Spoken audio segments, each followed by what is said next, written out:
Alright, well, welcome back, everyone. Very, very excited for tonight's lesson. Before that, let's have a word of prayer. Dear God, we want to thank you for tonight. We want to thank you for everyone that's here. We want to thank you for these two chapters that we have to study before us tonight, God. I hope it's clear to us. We're able to understand it very easily, and I hope we're able to get a lot of different perspectives and thoughts on these verses tonight, God. I'm so excited. Last week was very exciting with how much we learned. And I just pray we're able to do that. I hope we're able to take something away from tonight, and I hope we're able to have a lot of fun as well. So thank you again for everyone that's here and for this time that we have before us. And we pray all these things tonight in Jesus' name. Amen. So, we are in Revelation 6 and 7. Tonight. 6 and 7. And 7. You said that. I definitely did. Just for Alexis.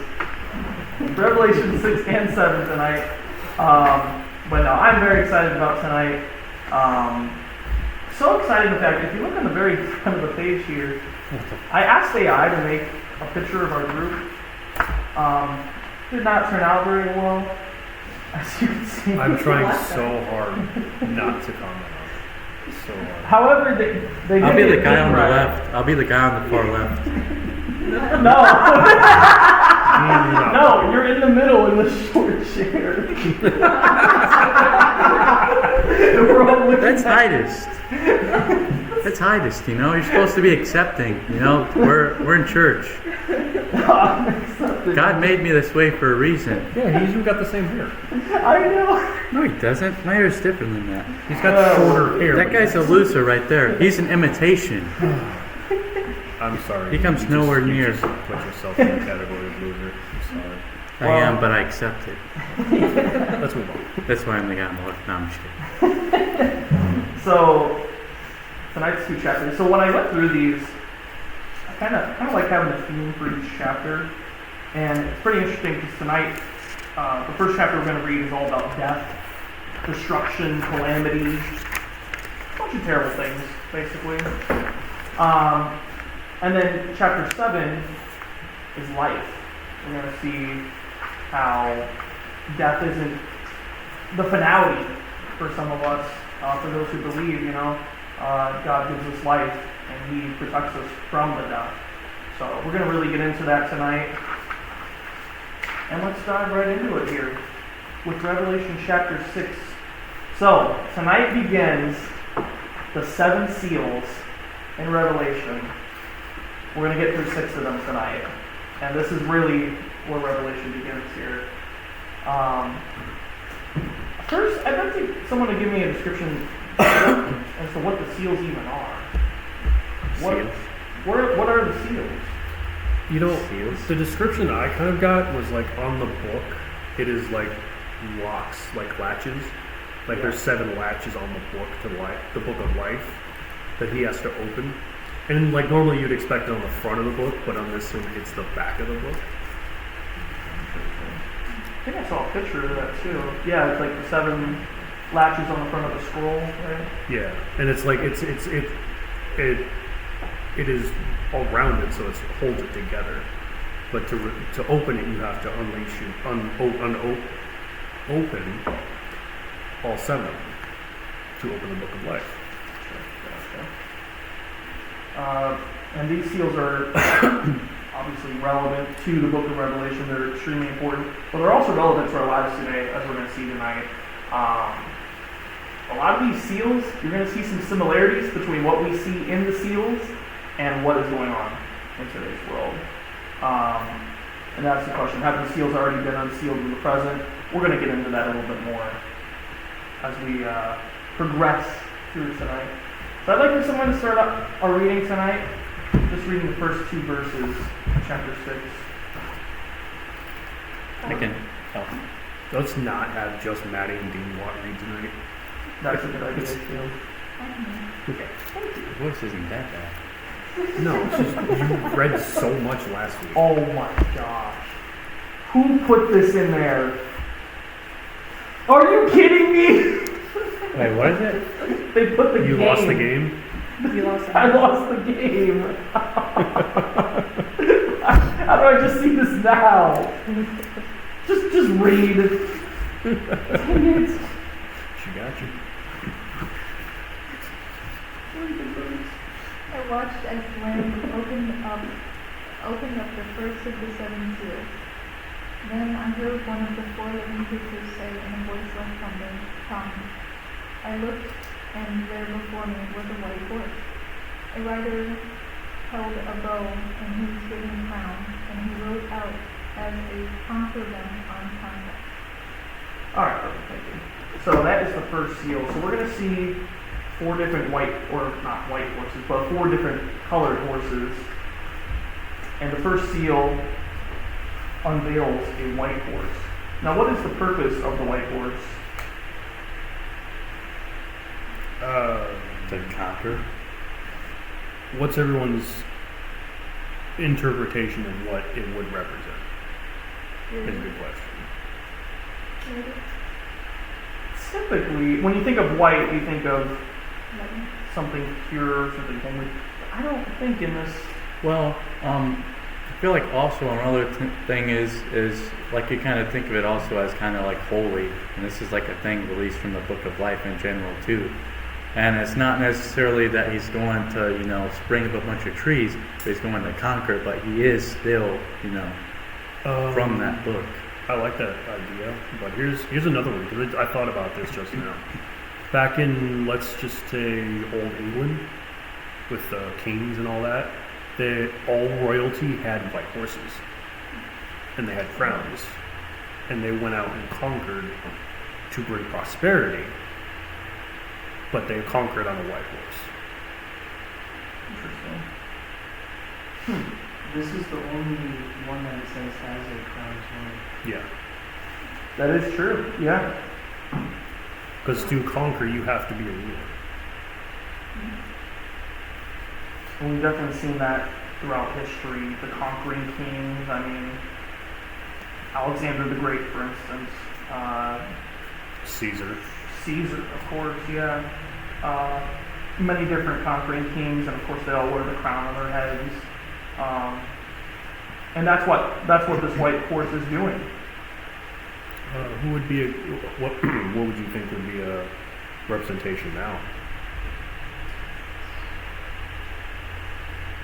And for the love of God, no one say Trump. Yeah, because that's he what I knows was figuring. Like It's somebody not was true. gonna That was like my first thought. He's not conquering shit. There's a couple. There's the Russia-Ukraine situation, the Palestine-Israel situation. Israel's trying to conquer, Russia's trying to conquer, China's trying to conquer. Have you heard that that North Korea's gonna start trying something soon? Yeah. What are they trying to do something But about? yeah. Yeah, definitely. Russia. It seems like they're always trying to conquer. What if it's not like a specific nation just conquering another specific nation, but No, it's it's like the nations act of- that eventually might coalesce a little bit together to fully conquer everything else? Yeah. I mean, or you could also Islam. Islam's trying to conquer. And Yeah. it's true, I've seen all that. They're invading, infiltrating, and trying to conquer and just wipe out everything else besides Islam. They're like the only one that And it would fit even better with that because unlike nations and things which are generally defined by borders or at least the people from there, like religion can like spread between all different kinds of things. And also to them, they are holy to themselves, which would And- make sense with the white and the crown. Well, also most Muslims wear white linen. Yeah. Yeah, because when I first read this, I just saw a white horse, and to me when I picture white, I'm like, oh, white. Arabian days. Yeah, something like that, right? But I was like, oh, that's not so bad, right? But I don't think this is necessarily a good thing. To go out and conquer, I mean, when we see war and death and destruction and conquering, it's usually not a good thing throughout history. And this is, again, we've seen this. This has been a pattern of repeated behavior throughout all of human history, throughout all mankind, since these words were first written up till today. Some country is trying to conquer somebody. Some religion, maybe, is trying to conquer somebody. Well, even the Catholic Church tried to conquer things at one point. Oh yeah. The Holy Roman Empire.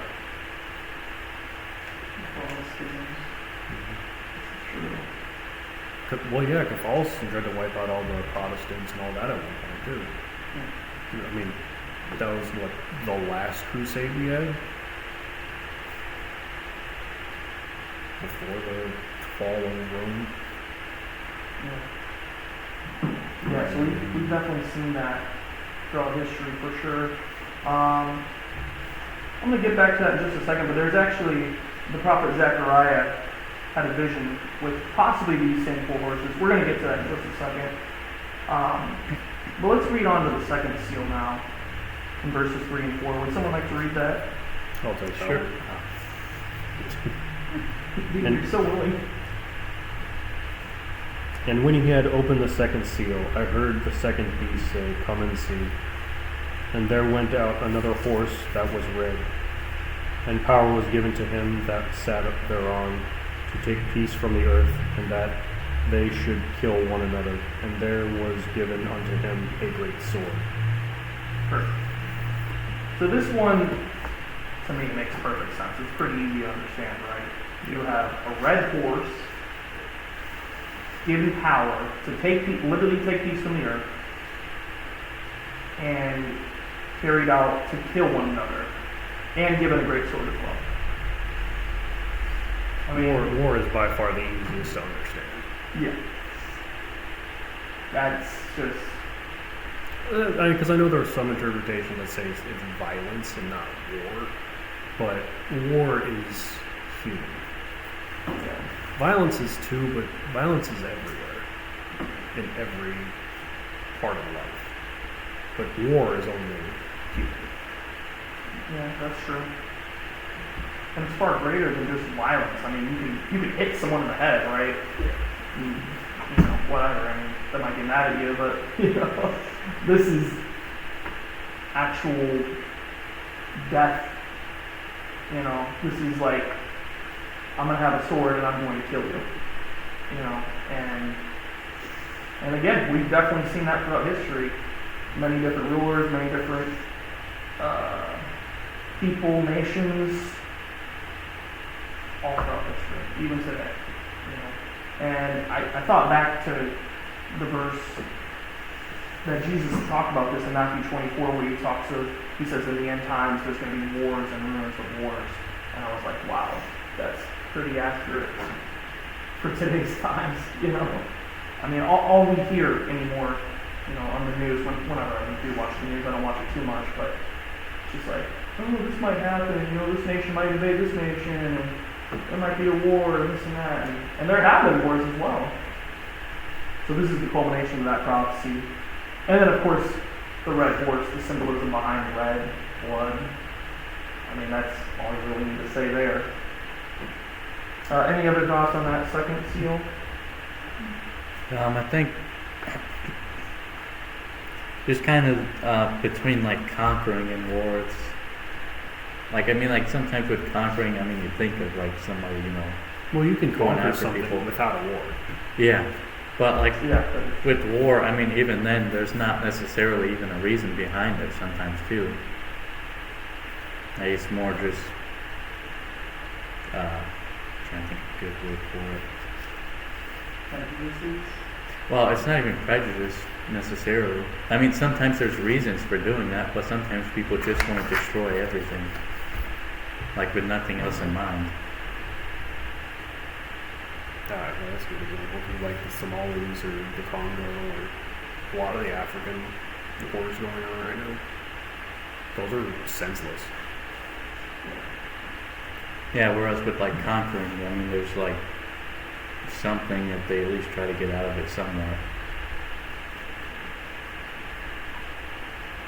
Some nations nowadays, you know, it's just like, that's all they know how to do. Or some, you know, groups of people, it's like all they know is killing each other. Yeah, it's really sad. I mean, And that's exactly what we're seeing nowadays.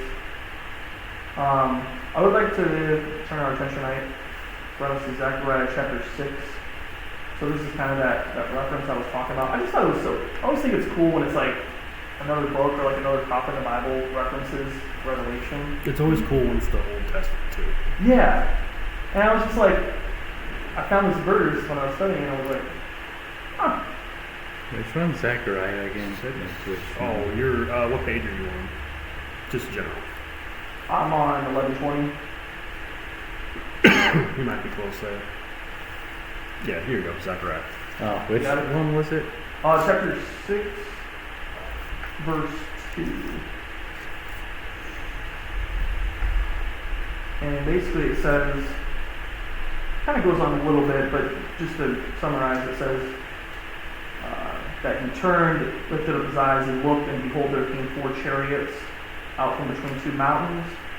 And then he describes the chariots. In the first chariot were red horses, in the second chariot black horses, in the third chariot white horses, and in the fourth chariot grizzled and bay horses.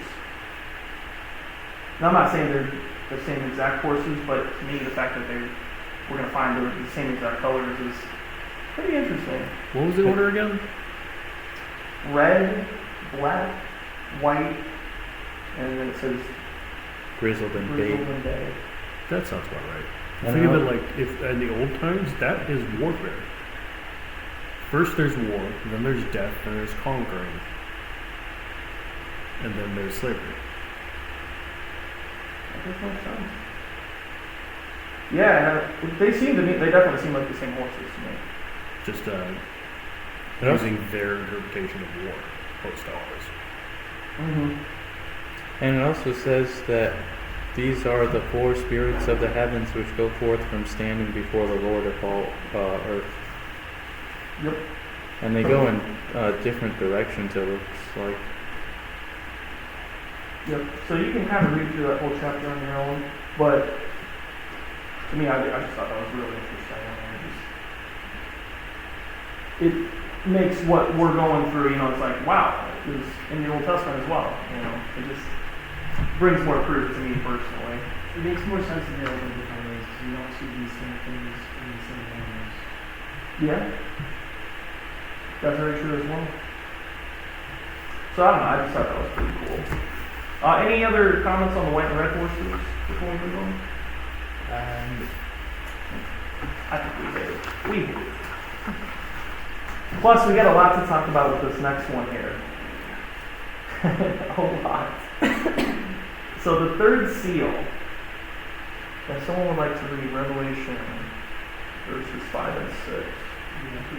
Thank you. When he opened the third seal, I heard the third living creature call out, "Come." I looked, and there was a black horse. Its rider held a pair of scales in his hand. And I heard what seemed to be a voice in the midst of the 4 living creatures saying, "A quart of wheat for a day's pay, and 3 quarts of barley for a day's pay, but do not damage the olive oil and the wine." Okay. What did you just say there? I have no idea. It's pretty much the same. Yeah. It's good. As long as you're reading along with it, it gives the same gist. Basically. Slightly different translation, but no, I mean, basically the same thing for sure. So, Mark, I know you have an interpretation behind this third seal. I would like to hear everyone's interpretation first. before I Absolutely. get into mine. Yeah, what do you think this means? So let's go back and read it really quick. Black horse appears.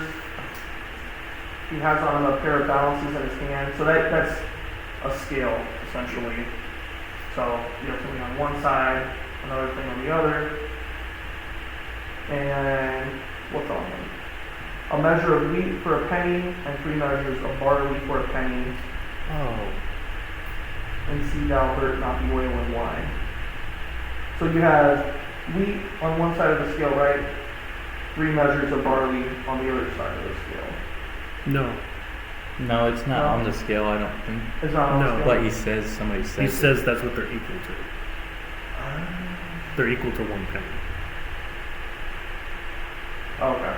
I see it as like somebody who's selling their crops and it's only worth so so little. Like, basically, like, free. Readers not that. Does that make sense? When you see money, right? I think it might be.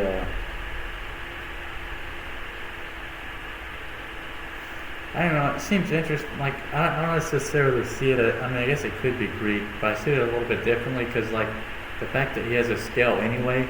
I mean, normally when you think of scales, I mean, at least nowadays, we kind of think more of like justice, or Yeah. when it's not even, you think of injustice, which it being 3 of something and 1 of something being equal to the same thing, it's not necessarily equal for the amount that's there.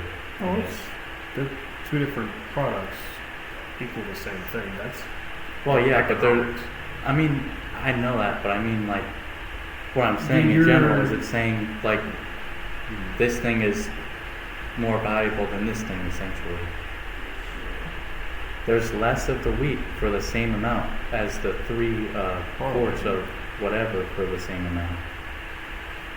I mean, I'm not saying that's necessarily it, but I think it, like, kind of also has something to do with, like, I don't really know. something else. I don't think it has to do with that. Because that's looking too much into it. Because it's just saying that this is what it costs. It's you're paying too much attention to what it's saying and not looking at the bigger picture of it. Because what it's saying is, yes, these are worth this much, and don't hurt the oil and wine. But it's that if you look past that meaning, we go into my interpretation, which is if anyone tells you how much something is, and then says, do not hurt this instead, that is someone who owns something saying, this is how much this is, don't touch these. As if you're talking to a slave or a servant. Sell these at this price, don't touch these. Do not hurt the oil of the wine. Right. It sounds like he's talking to someone. Yeah. Almost, right? Because I see it as the third horse is this representation of slavery, of wage slaves, of servitude. Mm-hmm. But I mean, I don't know how anyone else interprets it, but that's how I saw it. Because it confused me a lot when I first read it, and then I think I read it in 3 different versions of the Bible, and it was just like, it finally clicks. It's like, oh, that sounds like slavery. Right. Because if you think about, like, nowadays, like, we work so much and earn so little just to stay above water. And the person who's controlling the scales can pretty much do whatever they want. And they can hold on. withhold the good stuff. Yeah, and they have all, like, the luxury items while we're stuck with the second hand. My interpretation is kind of similar to that. I did a little bit of research into this as well. Basically, you've heard the saying, or not the saying, but like, the poor stay poor, whereas the rich stay rich, no matter what economic climate we're in. It always seems like the rich keep their money, right? And going off of this, so essentially back in those days, a measure of wheat cost a denarius, which was essentially a full day's wage, whereas 3 measures of barley would cost the same. Barley was not a high commodity. It was, Because barley was used for beer, yeah. whereas wheat was used for bread. Yes, exactly. It Yeah. wasn't worth as much because it wasn't a needed commodity. Yes.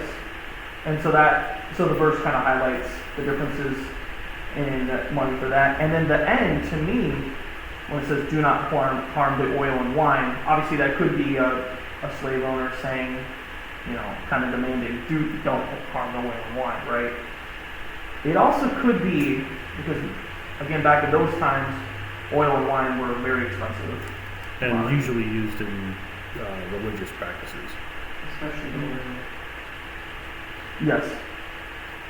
So It's saying do not harm the whale and the wine, two very expensive commodities, possibly indicating that the rich will not be affected by, my original interpretation of this economic collapse. But obviously this one is very open to interpretation, for sure. It definitely has to do with money of some kind. Definitely. Or not necessarily money, but Something of value. yes. Mm-hmm. Because it's not always money that's the most valuable thing. Because especially since it puts the oil and the wine above food and drink. A lot of struggling sounds involved, like poverty, because in a lot of translations it is like the monetary amount that's like said to be is equivalent to a day's pay at that time. So it's like a whole day's pay with just enough wheat to get you bread. Like that sounds like a lot of struggle to me for all of the money that you do. Right. Yeah, completely agree with that for sure. So definitely, yeah, like we said, something to do with money, something to do with possibly economic struggles, possibly slavery. It's interpretation. It's interpretation. I don't mind it at all. I don't mind it. But yeah, that's one of the things in like Revelation where it's like, and we're gonna start seeing this more. I feel like where it's gonna be like, we don't know for sure.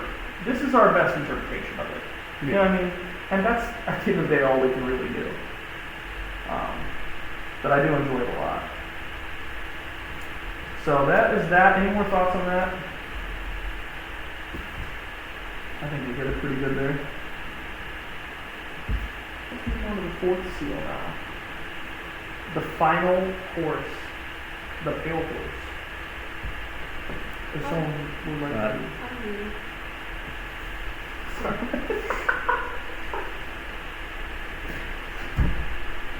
Yes, Maddie, go ahead. You read so much. What? I'm getting shirked? Yeah. Ah, screw your team. You decided not all to- these so other. you get You sit in the decided regular not to chair. sit in the small chair. Exactly. Can I read now? There you go. Way to hold yourself in. Alright. And when he had opened the fourth seal, I heard the voice of the fourth beast say, Come and see. And I looked, and behold, a pale horse. His name that sat on him was Death, and hell followed with him.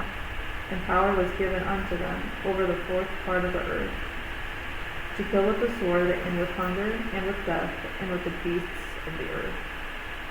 Alright. That is the fourth horse.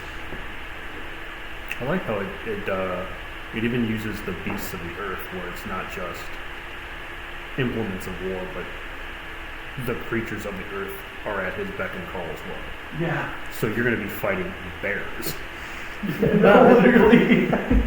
That's crazy. That's one thing I was wanting to Just look some at, because I feel bears. like it refers to beasts differently depending on the context of it.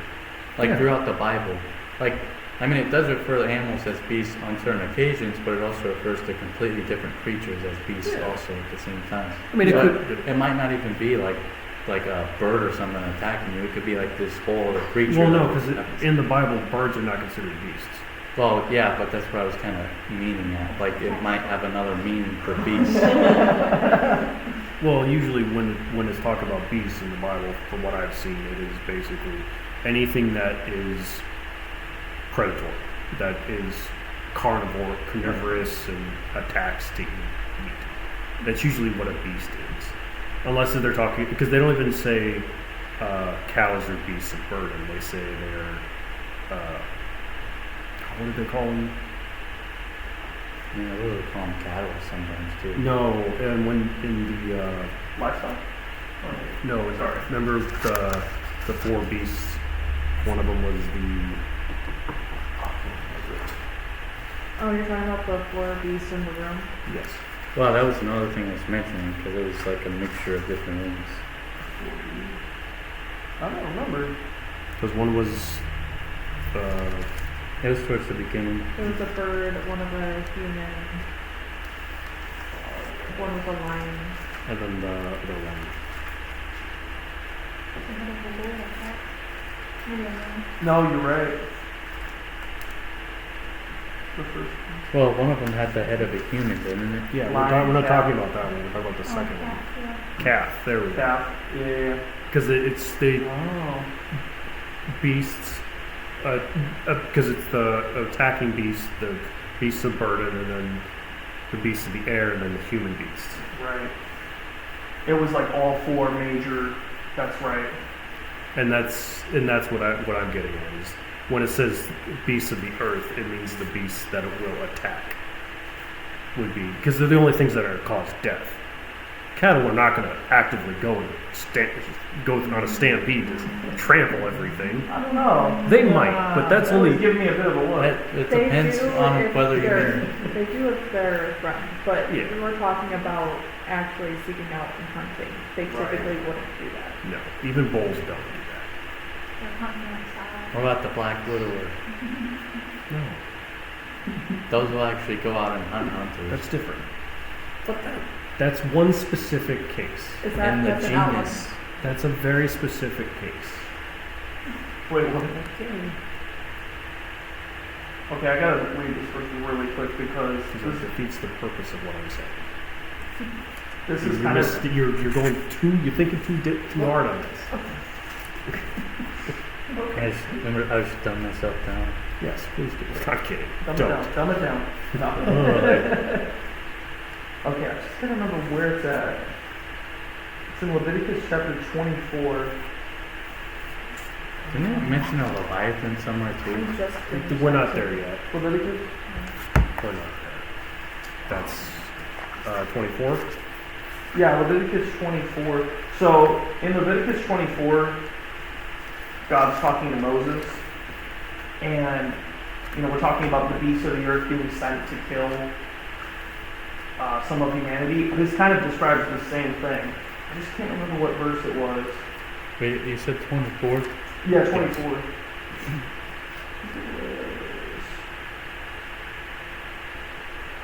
Is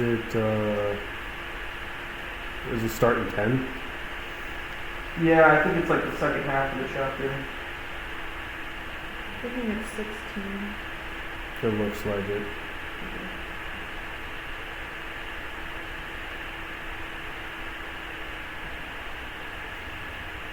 I'm so sorry, guys. I just need to find this really quick. No.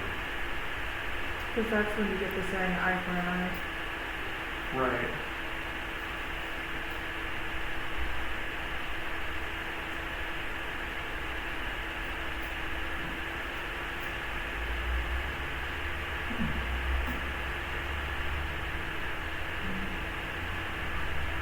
Maybe I was completely wrong on this one.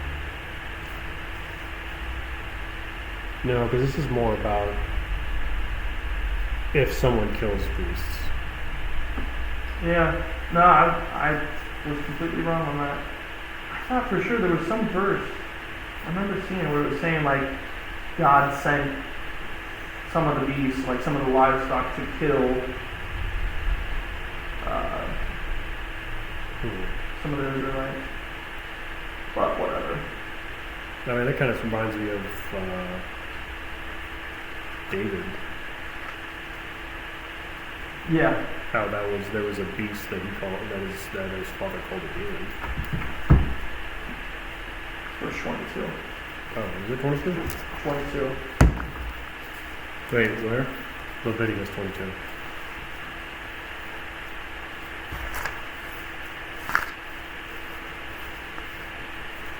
Twenty-six, 22. 26. Yeah, chapter 26 actually. See, I got my chapter wrong. That's what it was. So it's chapter 26, not Chap- 50. Yeah, chapter 26. Sorry about that, guys. Chapter 26, verse 22.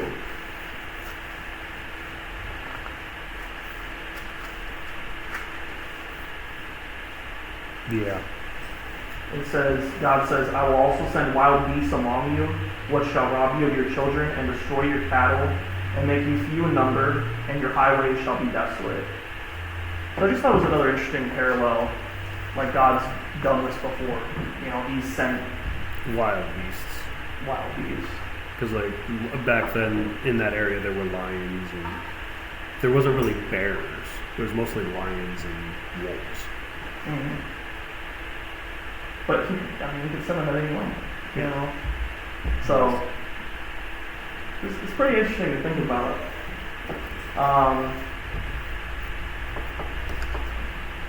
Yeah. Why do you think death is allowed to take out a fourth of the earth?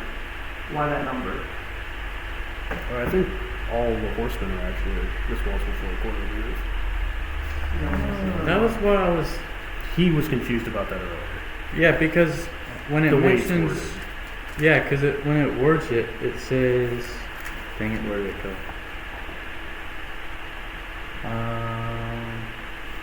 The fourth part of the earth. Well, it's not that part, it's the part by. Where the frick did it go? Pursuit? Oh yeah, it says, and power was given unto them over the fourth part of the earth. It doesn't necessarily say power was given unto each over a fourth of the earth or something like that. It refers to them as in plural and refers to specifically a fourth of the earth. Although, now that I think about it, the way it's worded in here, it says death and hell follows him, and he has control over all of those things. So it's not just death who is it, it's death and those things that are under his control. Have control over a quarter of earth to do their job. Yeah, Basically to make an example of. that makes sense. Definitely at least this last fourth, so he's been given power for a fourth. I mean, he is death. He is literally death. Another interesting thing is it also refers to them as it seems like it says something about four beasts too when we hear the black horse, like after that part on 6 it says, and I heard a voice in the midst of the four beasts say. Oh yeah. But that was what I was meaning, is like it refers to different things as beasts in the Bible. So No, it's not- no, that's not. It was literally the four beasts that are telling John to listen, to come and see. I mean, yeah, but That's not what like it's- different it- beasts or whatever. Yeah, because mine doesn't say beast. It says living. Vulture. Yeah, Oh, really? because you're stuck in this version, so you don't understand the different interpretations. Yeah, this one made me separation. Yeah, So yours actually says creature for each one. yeah. Okay.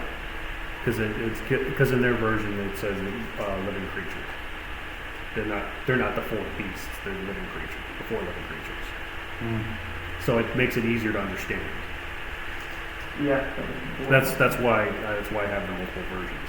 But I was wanting to get the older versions, 'cause I don't really like the newer ones. 'Cause- If you're gonna get a different version, get the older Catholic one. well, that's what I was meaning, is I want to get like a lot of the older ones that are older than this one. Yeah. Because even this one's been, when you think about it, it's changed the more, like the newer it is, the more it's been changed somewhat. Depending on which one it is, I Let's guess. depend on it. What? The Jehovah's Witness one? Oh God. I have not read that one. Don't. I don't plan on it, but I don't know. Just having people come to my door. to like look at the comparisons of it, because they like took out all references of Jesus having an honor line. They took out all phrases about Jesus having any sort of divinity. Wow. Because they also believe that Jesus was a crucified. They believe that he put up on a wooden pole. Yeah, no, that is why I call that one a cult. That is. It's not even a Bible. What? I talked to, oh, it was so weird. There was a walk up, and I went with a group at Valpo to Missouri. So, and there was this little Jehovah's Witness booth. Both my friends are Catholic. We went up to him and we started talking like, why should we trust your version of the Bible that was created by like 11 guys in New York, because that's their headquarters. We decided, and then she like got on her phone, and then like 6 Jehovah's Witnesses like swarmed us. It's crazy. So yeah, it's definitely like a cult. It's because in the Bible it says, "And woe to those who edit my words Yeah, exactly what's going on. And it was just like, if they call it, they're not a religion. If you edit the word, you're a cult. Where do they even get a pole from? That's like a fetish or something. It's Because literally well, like a cross. no, that's the thing. Is like because a lot of like Jehovah's Witnesses don't know that the cross isn't a Christian symbol. It's a Roman symbol. Yeah, 'cause Jesus- literally. There were people crucified before and after. Yeah, there was far more than just Jesus crucified. They Yeah. say they believe it came after Jesus. They believe crucifixion wasn't a thing at the time, so all the translations that say cross, they don't think that's valid. They're just So like, what- that's not a word. They just said Whole. yeah. Wow. You know, there's like historical evidence that they did crucifixions before that. Oh, you know what else people are on sometimes? Poles. I bet that's what they were using. They It's like- they think that Jesus is actually Vlad the Impaler. Oh Well, I think he's something else. I'm glad it was here. I'm not gonna say. my gosh. I would just like to point out the different translations. Do you mind real quick? Yes, please, please. So in the King James one I just said, like it just says the pale horse came out, death and hell followed. In my other one it says when he broke the fourth seal, there was a pale green horse, and the rider was named Death, and Hades accompanied him. They were given authority over a quarter of the earth to kill with a sword, famine, and plague by the means of the beasts of the earth. So like they were given authority to kill by the means of the beast instead of with the beast. I know this probably is like completely incorrect, but it keeps like kind of sitting on my mind. But when we were mentioning what the four beasts mean, when it refers to like the four things that are happening, like the Before in the the throne room, beast, the ones in the throne room versus no, I mean like when it literally mentions down here. It doesn't say the four. Well, okay. When it says the four beasts, are you paying attention to one of the four beasts or one of the four beasts before every seal say to John, "Come like and you're see." saying, come and see. That's who the four beasts are. That's what that's talking about. Okay, it I'm says talking here about- it says I'm like talking look at the difference. I know what you're talking about. Those are the four beasts that it's speaking from. It's not a different set of beasts. It's the four living creatures. on the part it says to kill with sword and with hunger and with death and Those with the are beasts of the literally earth. those are, think of them like wolves. Those are wolves. Those are bears. That's what that's talking about. When it says for the four beasts, those are the angels. Not really. How Do are we you? look at the? Look at that version. I was gonna say, do you want to just compare? Are you talking about when it's the fourth horseman? Is that what you're? Yeah, I was talking about the four horsemen, and when it mentions the These the things to come kill from with death. sword and Like all these this kind of these aren't stuff. like those are just things that are brought to kill. Like With sword, death. war, famine, hunger, pestilence, disease. It's not like specific entities. It's just like. Well, I know, but that's what I was saying was like that was like how the four horsemen was like what each of them was kind of like doing was like what I was thinking. Like the one with the sword, I mean, it's literally one of them with the sword or whatever. That's for war. Okay, no. Well, yeah, but the third That- rider doesn't have any of those. Yeah, the last sentence only applies to death. That last sentence only applies to death. Hmm. You have to understand that entire verse is just talking about death. So stop. I know you're saying because you saw the sword, but Well- death has control over people and things that cause death. Swords cause death. Just because one horseman has a great sword doesn't mean death has control over him. That was just an example. Which one is pestilence? None of them. Well, see, that's what I was That's thinking part of was death. it was one of them. That's what I figured. So Because the pestilence and the wild animals are from death. The Yes. beasts are from death. That's what- famine and pestilence are all from death. Anything that causes death is from death. That's what always bothered me about of the old interpretations of the four horsemen is like pestilence and death were always their own horse. Which reading this now, it just doesn't make I've sense. seen a lot of things where they're portrayed and they always have pestilence as the one on like the dead green horse, and then they separate it and they make that by like some sort of skeleton. But that's not the case. I mean, clearly when you read it, it doesn't. Actually, most of them kind of like avoid the third rider because that one's so like ambiguous and hard to understand. So I mean, they'll show the scales, but they don't. They usually interpret it as family. I feel like that would make the Antithesis most are on sense. ours too. Yeah. So really quick, I'd like to. I'm not gonna go to it because I want us to keep moving on. But if you want to on your own, Ezekiel 14:21. I sure hope that's the right chapter. Ezekiel 14:21 is almost a direct parallel to the four places that are described here. So yet another prophet who has predicted what is going to come. Yeah, if you want to pull up, that's totally fine. But yeah. Oh, thank you. For thus says the Lord God, how much more? Wait, 14:20, yes, okay. For thus says the Lord God, how much more when I send upon Jerusalem my four deadly acts of judgment, sword, famine, wild animals, and pestilence, to cut off humans and animals from it. Okay? Literally the four Wait, which part was things that? that are controlled by death. Yeah, Which He part sends was that? death onto them as judgment. as judgment. Which Yeah, makes sense. that makes a lot of sense. Huh. Because death is the only oldest thing besides God. It's crazy because the four words used are the exact same four words it uses in Revelation. Mm-hmm. It might not be the same for yours, but mine is the four exact same words. I'm sure it is. Is it? I don't know. Why don't you pull it up? Yeah, I better pull it up. Because it'd be interesting to see if it's the same in your Revelation and your Ezekiel, then it's universal across everything. That means the translations are understanding each other. 14:21. I got it right here. Okay, mine says, "For thus saith the Lord God, how much more when I send my four sword judgments upon Jerusalem, the sword and the famine and the noisome beast and the pestilence, Beast? Yeah. to cut off from it man and beast." It's Little bit. weirdly worded, but yeah. Yeah. But it's just so crazy. I mean, it's another parallel to what we see, death, in Revelation. Because we've been seeing the representation of death throughout the Bible, we just never know it until it's shown exactly what he controls in Revelations. Yeah. It's really interesting to me. Here's a question I'd like to ask you guys real quick, and then we're going to move on. Where do you think we're at?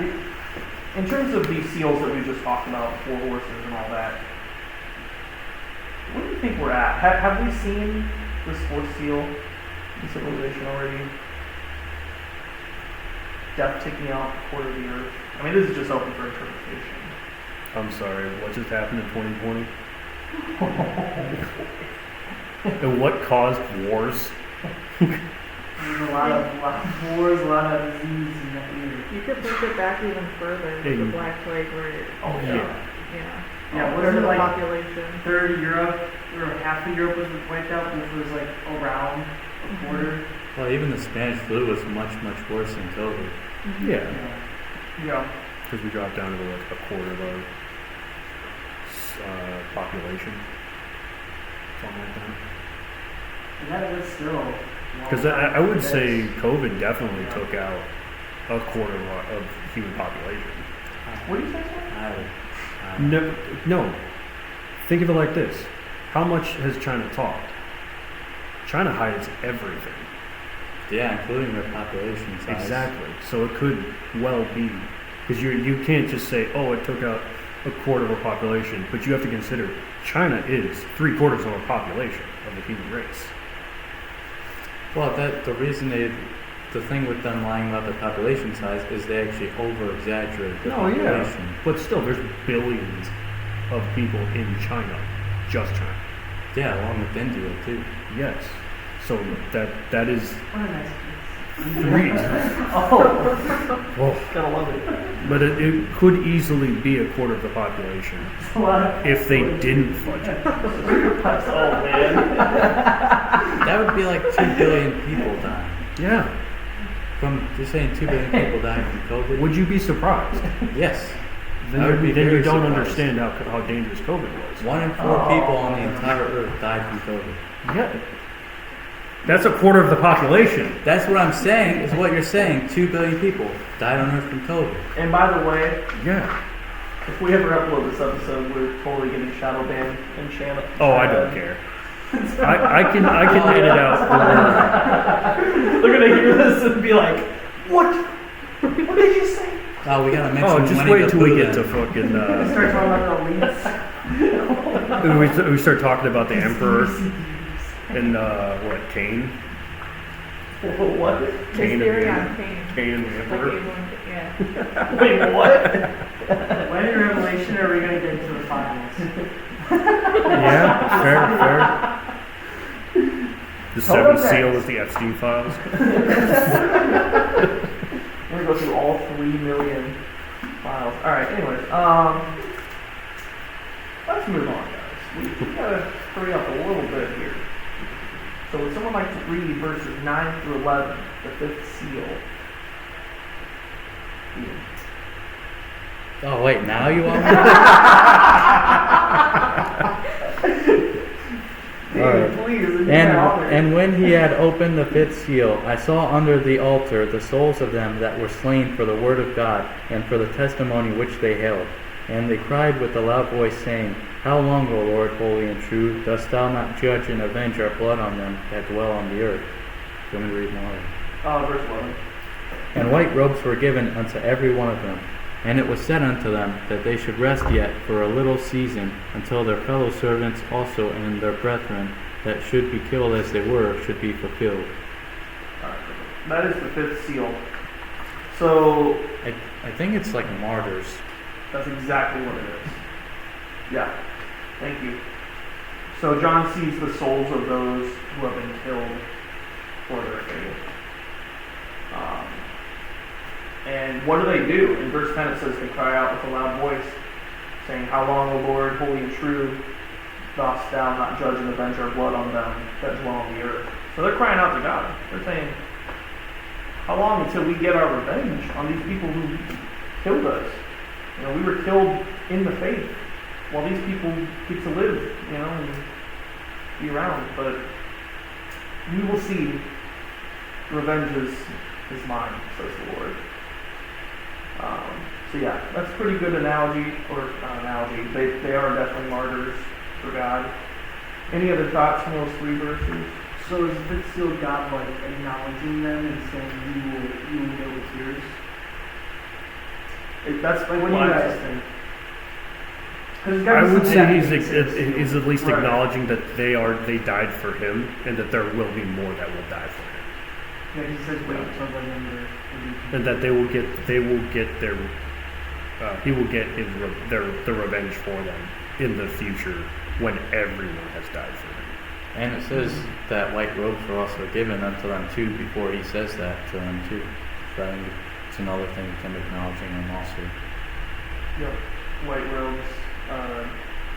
White is like purity and all that. They've been given white robes to exchange for their old ones.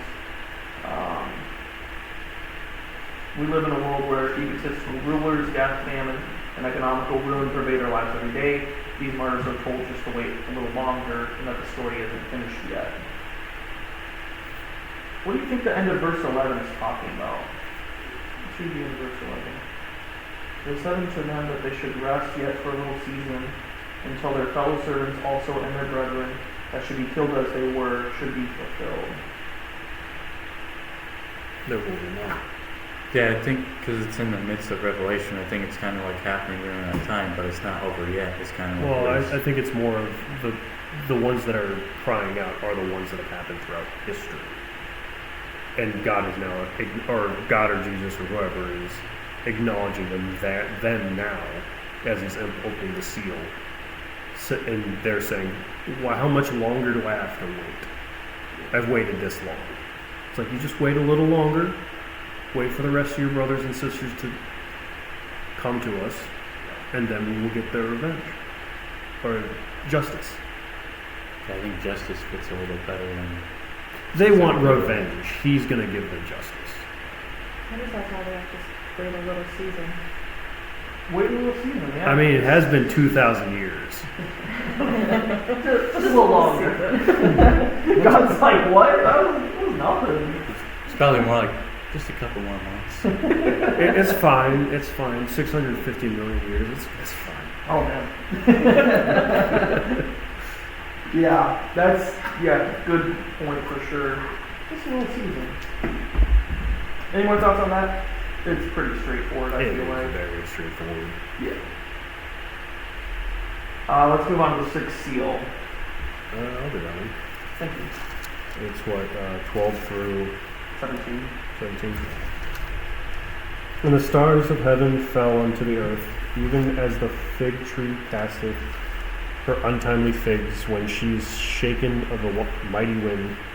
And the heaven departed as a scroll when it is rolled together, and every mountain and island were moved out of their places. And the kings of the earth, and the great men, and the rich men, and the chief captains, and the mighty men, and every bondman, and every free man, hid themselves in the dens and in the rocks of the mountains, and said to the mountains and the rocks, Fall on us, and hide us from the face of him that sitteth on the throne, and from the wrath of the Lamb. For the great day of his wrath is come, and who shall be able to stand? Alright, the sixth seal. We kind of referenced this briefly last week. This is very much the seal everyone will know. Yeah. It's not. It doesn't say everyone dies. It's you can't deny it. Yeah. I mean, it basically looks like a cataclysm. It is basically this, because I know eclipses got brought up, Yes. but the way it's described doesn't describe an eclipse. It describes the sun going out. That would And- be so cool to see. It would, but it wouldn't. It would be Yeah. terrifying. It would be like God putting his hand over the sun and blotting it out. I like that. I like that way of thinking about it. And then the moon being his wrath in physical form.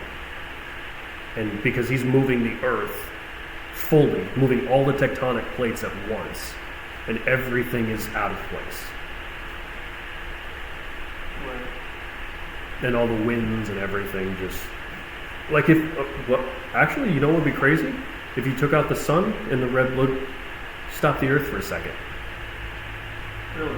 In its rotation, stop it for a second, half a second, millisecond. That exact thing happens. Huh. I didn't know that. Yeah.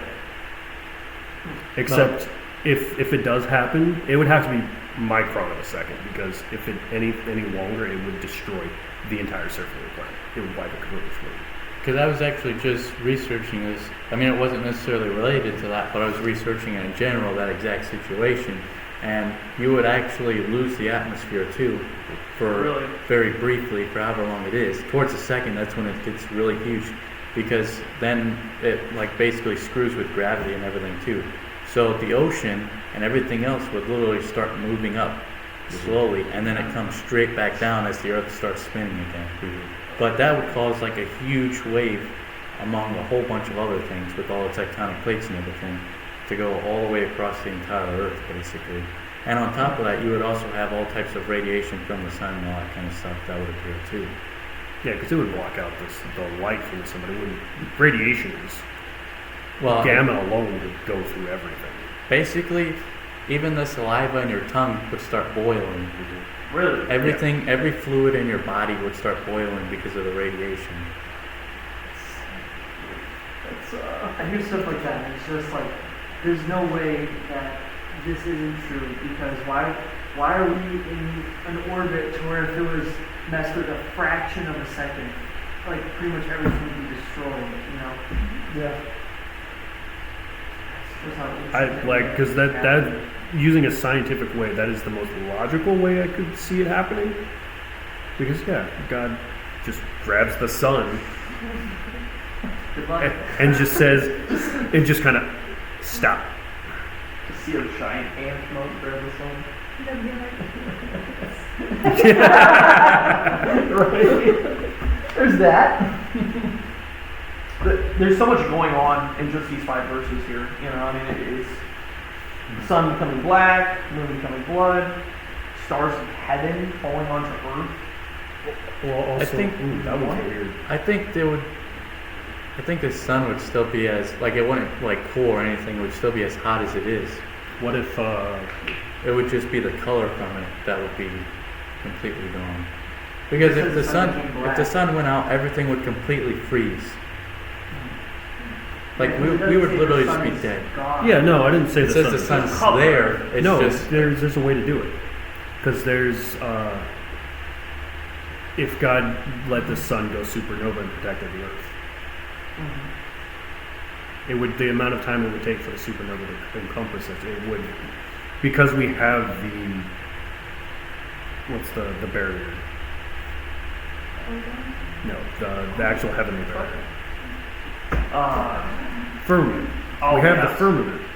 So it would if as long as the firmament is there, a supernova wouldn't wipe us out. It would definitely affect the planet and probably make it outscape, but That's the final stage of the star. Our star wouldn't hit that stage in its next cycle. It would actually get darker in its next cycle. yes. well, it would It'd become get a red darker. giant. Yeah, it would get Yeah. darker in color, but not. It would be a red giant, so it would just be big and red. We wouldn't exist. The planet would be wiped out. Yeah. By the time it would supernova, it would be billions and billions. And But what I'm billions of saying years is, if God wanted to, He could Yeah, make no, it. but that's- Yeah. Perfect. Yeah, just But these are just scientific ideas that you could use as an interpretation. I would hope none of this happens. That would suck. so interesting. Even in verse 15, it says, "Kings of the earth, great men, rich men, everyone, every free man hid themselves in the dens and the rocks of the mountains." I mean, how could you not be terrified by seeing this? It's unbelievable. Well, wasn't it in somewhere in the Bible that says, go into the mountains? By people going to the mountains? During the time? I'm trying to remember the context for it, but it's I can't remember if it's when Jesus talks about New Zion. New Zion. There we go. Mm. Go to the mountain and hide away from the mark of the beast and all that. Oh, yeah. That's all later on, but that is also go to the mountains and hide away. So like it could also be related. Okay. I mean, I'm sure. Yeah, if it's in that, we'll get to that at some point for sure. Yeah. But yeah, obviously a lot going on here. Any other thoughts on that section? I thought it was interesting. I think it's in. Let me see. It does mention the sun later, but it might not be in the same like something might have happened before or something during that. With the sun. Yeah, because it mentions the sun, the moon, and the stars. A third part of them being darkened, and this bit and after that. with the vials and all that. Yeah. We're gonna when we get into that, then it'll be Well, it We won't can be me because I separate. won't be here. So that's fair. Oh, poor thing. We'll miss your short trips. We'll still make them in your honor. We can get a dummy. you have one. Get a little doll or something. Then we get a life-size doll. Dude. Yeah, it look exactly like me, but have the parts in the mouth right like me. No, we're not doing a troll show. No, like an Annabelle like doll. Show Black Man in your. All right, so just like have it, do the actual like spine part and not, No, because come that would on. be a little wrong. That's the whole point. Because you put it in there, next thing you know, Debbie's Yeah. So of put course it that through, joke's gonna happen. more. Shut up, Dean. Not you again. Oh, I see. It's the only way you guys can shut me up. No, Dean, no. You're gonna duct tape my mouth and just be like, "Oh, hey, Dean, you're here." I couldn't do this before, but now. It's in Christian love, you know. We're just following the ways of the Jehovah's Witnesses. This is for Jesus. How they recruit your members. Everybody full. Anyways. Whoa, that'd be a little.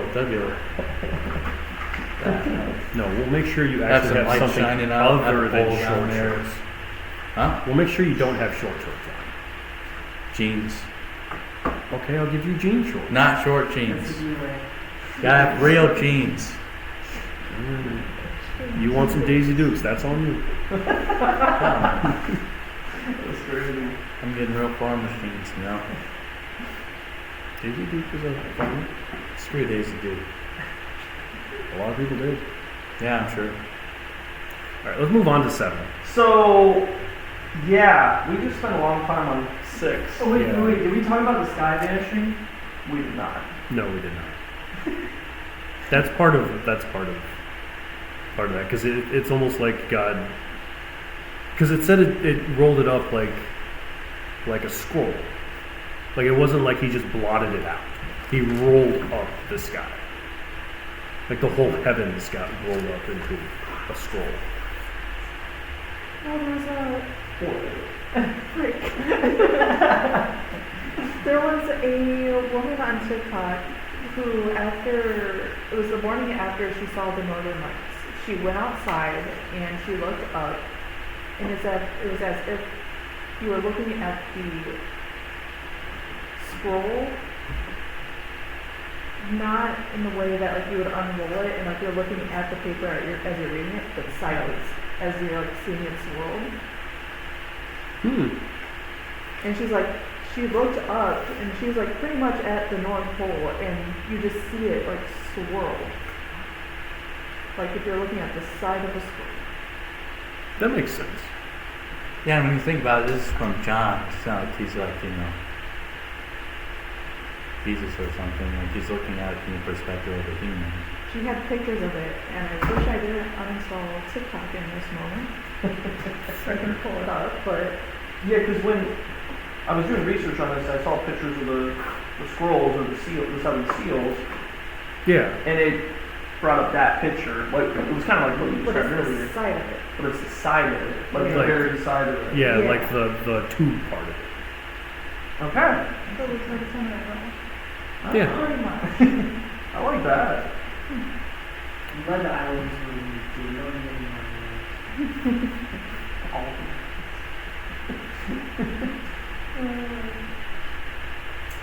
Alright, well, I don't know if we can keep going or not. I think we just, honestly, I think we just do it. Are you guys okay with that? Is my question. I don't know what it is. We got no. It's not going to be quite as long, I don't think. It's only these 2 pages here. I finished in 7, right? Yeah, we're finishing 7. Yeah, we can do it. Okay. Alright, let's do it. Revelation 7. So, we've opened up 6 of the seals. 1 more to go, but now we're about to talk about the 4 different angels. So, if someone would like to read Revelation chapter 7, verses 1 through 4. Oh, Dean, you want to read? Yeah, sure, I can read. Okay, Maddie, go ahead. Oh, Maddie, thanks for volunteering. I appreciate that. Go ahead, Dean. And after these things I saw 4 angels standing on the 4 corners of the earth, holding the 4 winds of the earth, that the wind should not blow on the earth, nor on the sea, nor on any tree. It's got bars. And I saw another angel ascending from the east, having the seal of the living God. And he cried with a loud voice to the 4 angels, to whom it was given to hurt the earth and the sea, saying, Hurt not the earth, neither the sea, nor the trees, till we have sealed the servants of our God in their foreheads. And I heard the number of them which were sealed, and they were sealed 144,000 of all the tribes of the children of Israel. I'm guessing you didn't want to read every single one. Well, this is the tribe of 12,000. This is the other tribe. Yeah, I didn't want to read that part. That's kind of a long Yeah, it's basically just 12,000 times 4. So I This guess part- 9 is like where it kind of like.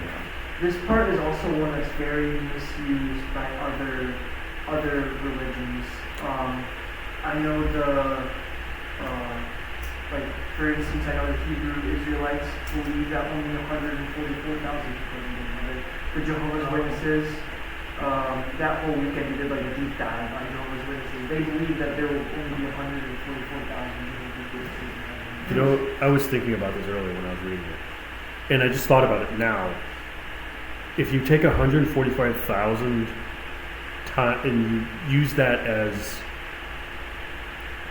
the bloodlines, 144,000 bloodlines attached to them, that could be billions of people. That makes more sense to me. Or if it's only talking about like the people in the Old Testament that were really people.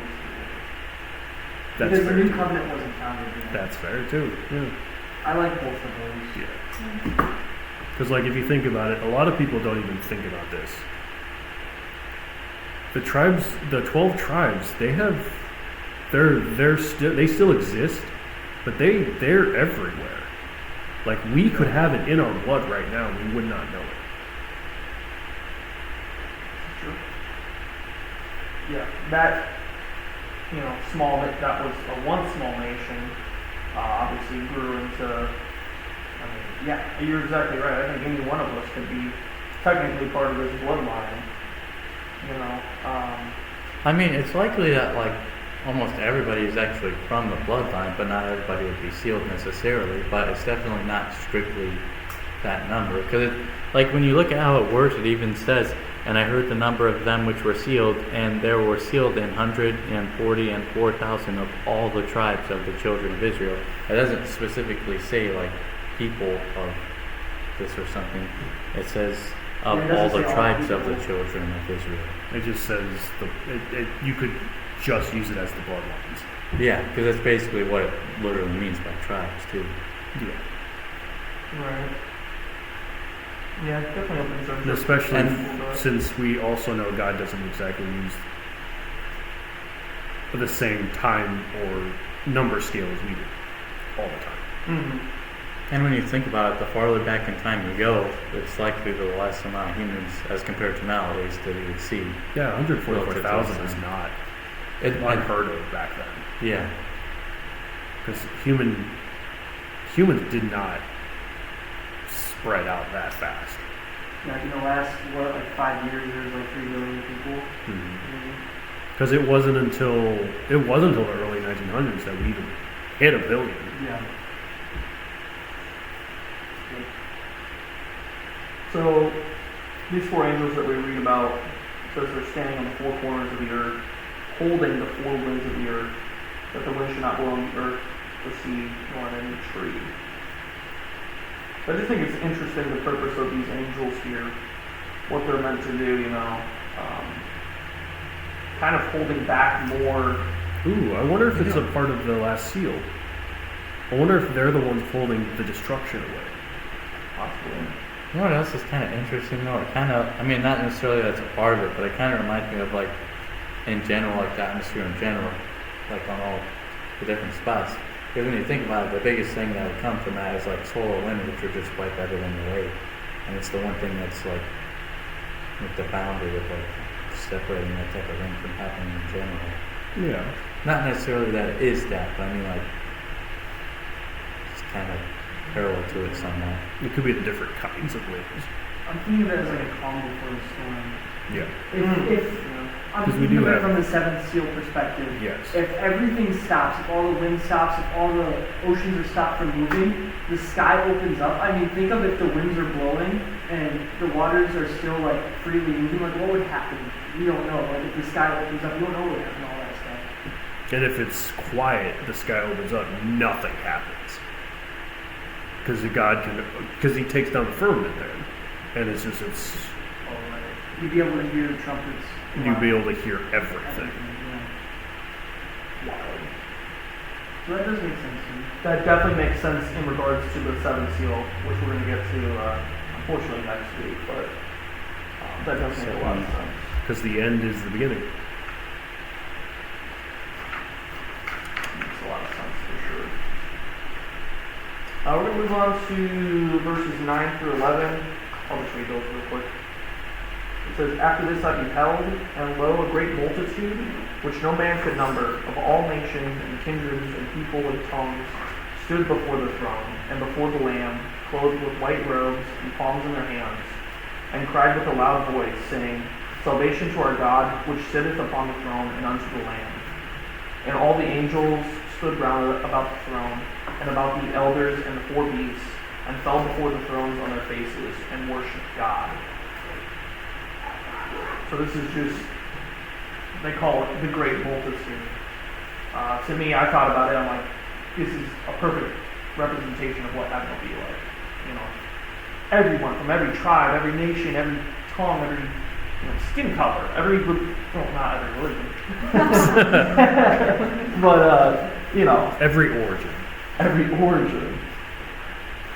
And they're all just praising God as loud as they can. And that's, it's kind of like sometimes, if you've ever been like at a Christian concert before or something, like thousands of people, believers, just all in one room singing to God. And like for me, it's like, I like feel it, I'm like, man, what heaven's gonna be like, you'll hear people say that. And this is like that times a million. Can't even describe it. I feel like that is the perfect representation of the end, Of the end, yeah. of the actual end. Because it's more or less a foreshadowing of what is to come at the very end. Definitely. I always really overthink it. Yeah, you really do. Cause like, how am I gonna know what to say, Like, if I was there and everybody's saying all the same thing, I'd be like, But, like, they all say the same thing in unison is what it seems like. It's like, how do we know what to even say in the first place? I think just They all have in the hymnals. presence, you would feel like a The Holy Spirit would be controlling, would be flowing through you, so you wouldn't. Ah, you we would have to just think know. about it. Yeah, There's no more flesh. It's just purely spirit. yeah, yeah. It's like how you don't think about breathing, I think about that sometimes. Alright. He overthinks everything. He really does. It's not like you're thinking about pumping your blood through your system. It just does that. There we go. If I could overthink about that, I would probably. Just imagine every neuron moving from one place to another. Brain explodes. Oh man. Come on now.